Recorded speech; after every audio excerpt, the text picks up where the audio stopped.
Mr. Bayer, do you understand the charges against you? I do.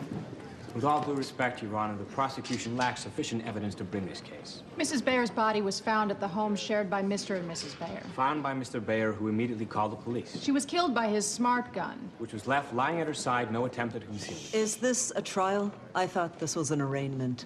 Mr. Bayer, how do you plead? Not guilty. Thank you. Bail? Martin Constable, Your Honor, also appearing for Mr. Bayer. Great. Bail? Your Honor, the people feel bail would be inappropriate. The defendant owns a well-established advertising agency. He has no criminal record. He's lived in Los Angeles for 20 years. The people have filed notice to seek the death penalty. Mr. Bayer can be restricted to the jurisdiction by electronic home confinement or by wearing a punitive bracelet. Save your breath. It's a capital case. It's remand.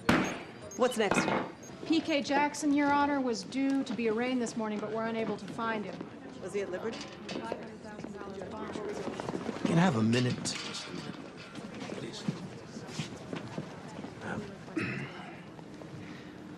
You're aware you were born via in vitro fertilization? Yeah. Your mother had trouble conceiving. Now our investigator checked with her doctor. He sent your parents to a fertility clinic where they created a healthy embryo. Just to be on the safe side, they split it 4 ways, implanted one, and froze the other 3. Time's up. Let's go. A minute.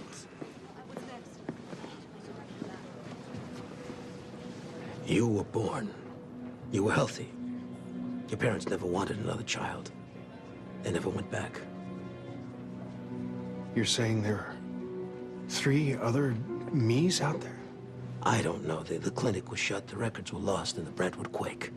But they'd just be little clusters of frozen cells. Some infertile couples adopted abandoned embryos, sometimes for religious reasons, and they didn't want to see them destroyed. And if one of them was implanted and born, he'd have the same DNA as you.